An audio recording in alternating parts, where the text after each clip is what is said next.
इस दुनिया में अगर कोई सबसे प्यारा, कोई सबसे न्यारा, सबसे अद्भुत और एक दूसरे के लिए मर मिटने वाला कोई रिश्ता है तो वह है भाई बहन का रिश्ता, जो जन्म से लेकर और मृत्यु तक, मृत्यु के बाद भी यह रिश्ता कायम रहता है। बहन जब अपने भाई को राखी बांधने जाती है तो अपनी सारी उम्र उसे लगने की दुआ देती है और भाई उसके बदले में अपने बहन की सुहाग की रक्षा की कस्में खाता है, अपने बहन की इज्जत और मान मर्यादा की रखने की कस्में खाता है। लेकिन ज़रा सोचिए, अगर वही बहन अपने भाई के खून की प्यासी हो जाए, अपने भाई के धन और संपत्ति के लिए ललायित हो जाए, कोई भी काम करने के लिए तैयार हो जाए, तो उस भाई के दिल पर क्या बीतेगी। नमस्कार, मैं हरीश चौहान और आप सुन रहे हैं VIP मैटर चैनल। दोस्तों, आज की जो सच्ची घटना है वह एक ऐसे चोरी की है जिसमें खुद एक भाई की बहन का हाथ रहता है। वह बहन ही अपने भाई के यहाँ चोरी करवाती है। तो आइए जानते हैं अब पूरी कहानी। दिल्ली का शाहदरा ज़िला बहुत मशहूर ज़िला है और वहाँ का शाहदरा का एक थाना है जगतरी, और इस थाने में, थाने के अंदर, थाने के एरिया में बड़ी बड़ी इमारतें बनी हुई हैं, जिसमें बड़े बड़े ऊंचे ऊंचे पदों पर काम करने वाले लोग इन इमारतों में, अपार्टमेंटों में रहते हैं। ऐसे ही एक अपार्टमेंट में रोहित नाम का एक आदमी अपने पत्नी के साथ रहते हैं, एक फ्लैट लेकर के, और काम धंधा उनका प्रॉपर्टी डीलर का था जो ठीक ठाक चल रहा था।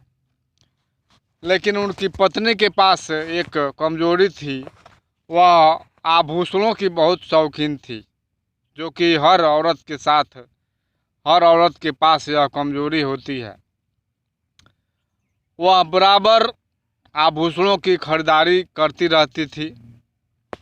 इस तरह से उनके पास बहुत से आभूषण और सोने के गहने हो गए थे। यह घटना 11 अगस्त 2023 की है। पति पत्नी यानी कि रोहित और उनकी पत्नी डिनर कर रहे हैं बैठ कर के डाइनिंग हॉल में, और तभी डाइनिंग हॉल की जो बेल है, डोर बेल, वह बजती है। अब पत्नी उठ कर के दरवाज़ा खोलती है, और जब दरवाज़ा खोलती है तो बाहर 4 नकाबपोश आदमी खड़े थे, जो उसे लगभग धक्का देते हुए घर में घुस आते हैं। और फिर हर एक के हाथ में पिस्टल थी। एक आदमी पिस्टल निकालता है और रोहित के कनपट्टी पर, और दूसरा आदमी उनकी पत्नी के कनपट्टी पर रिवाल्वर की नोक रख देता है। फिर 2 लोग घर की चेकिंग शुरू कर देते हैं, घर में कहाँ क्या है, आभूषण कहाँ है, पैसे कहाँ हैं और कीमती सामान कहाँ है। और लगभग आधे घंटे तक यह सब चलता रहता है। और फिर वे लोग सारे गहने और कैश को, नगद रुपये को अपने साथ लेकर के चले जाते हैं और पति पत्नी को धमकाते हुए जाते हैं कि अगर उन लोगों ने हमारे दूर जाने तक निकलने से पहले ज़्यादा शोर शराबा किया तो गोलियां दूर से भी चलती हैं। अब ये दोनों पति पत्नी सीधे साधे आदमी थे, डर जाते हैं और अपना मुंह बंद कर लेते हैं। जब उन दोनों को ये लोग एहसास हो जाता है कि जो चोरी करने आए थे वे लोग बहुत दूर तक निकल चुके होंगे, तब अब ये लोग हल्ला चीख पुकार मचाते हैं और आसपास के लोग इनकी चीख पुकार सुन करके इकट्ठा हो जाते हैं और तब ये पति पत्नी अपना आप बीती सुनाते हैं लोगों को। अब यह जो डकैती हुई थी दिन दहाड़े हुई थी। अब सारे लोग अचंभित थे कि भाई इतने बड़े अपार्टमेंट में दिन दहाड़े डकैतियां हो रही हैं। पुलिस को बुलाया जाता है, पुलिस आती है और इन दोनों का पति पत्नी का बयान दर्ज होता है। फिर जांच पड़ताल शुरू हो जाती है और पुलिस उस बिल्डिंग के हर शख्स से पूछताछ करती है।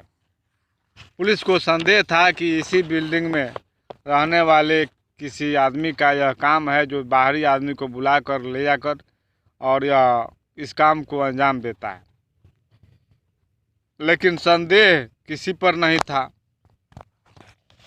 पुलिस उस इमारत में चेकिंग के दौरान बार बार आई थी, गई थी और इसी आते जाते समय पुलिस वालों की निगाह इमारत के बाहर जो कैमरे लगे हुए थे उन कैमरों पर पड़ जाती है, जो 8-10 की संख्या में थे।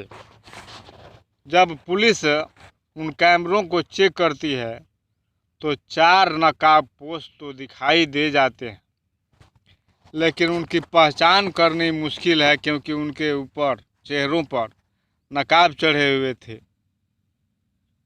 अब पुलिस अन्य कैमरों को भी चेक करती है। चेक करते हुए 8वें कैमरे में जब वह पुलिस चेक कर रही थी तो उसे एक स्कूटी दिखाई देती है, जिससे वे चारों अपराधी आए थे।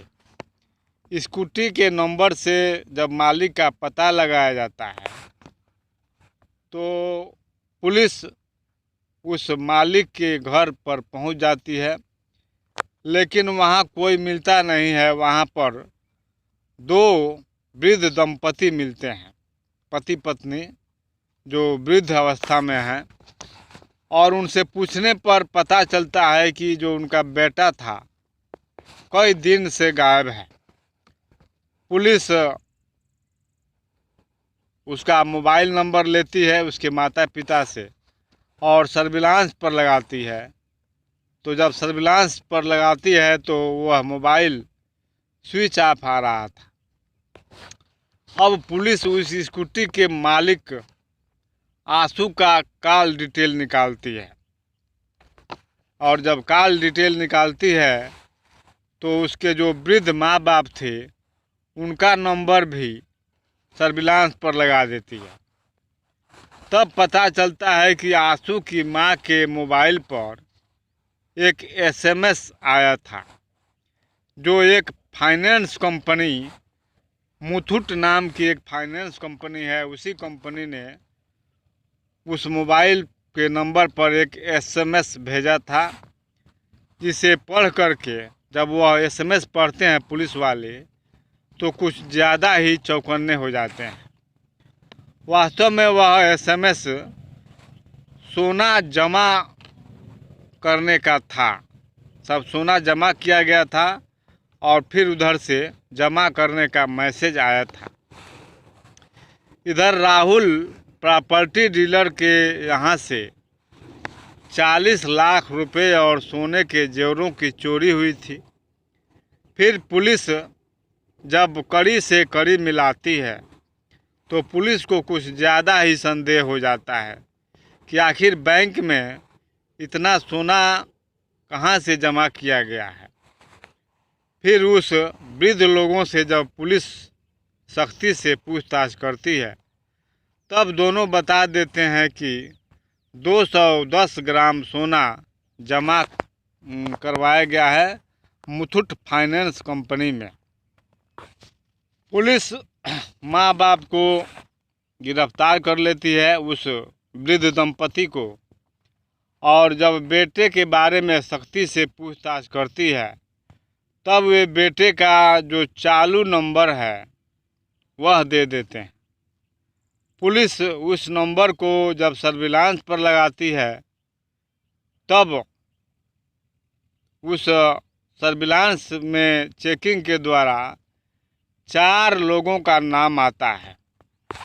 पहला नाम है दीपक, दूसरा है राजेंद्र, तीसरा है आशु और चौथा नाम सुन करके आप भी अचंभित रह जाएंगे, जिस तरह से अचंभित हुए होंगे रोहित प्रॉपर्टी डीलर। चौथा नाम था रचना। अब पुलिस रचना और दीपक को गिरफ्तार कर लेती है। रचना का नाम इस चोरी के केस में सुनकर अब रोहित को तो चौंकना ही था। फिर ये चारों जो कहानी सुनाते हैं वह इस प्रकार है।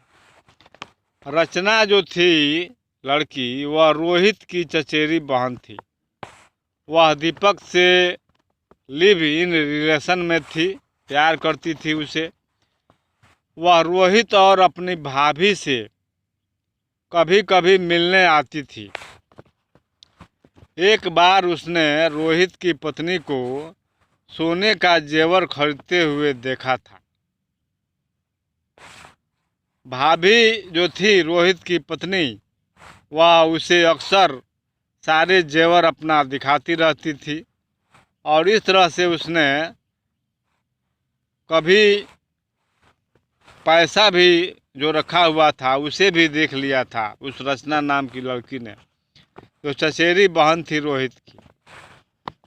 पैसा देख लेने के बाद से उसके मन में लालच आ गया था और जेवर देखने के बाद वह अपने बॉयफ्रेंड जो था दीपक को वह सब बताती है और कहती है कि अगर इतना माल मिल जाए यार तो फिर हमको कभी दिक्कत नहीं होगी पूरी ज़िंदगी में।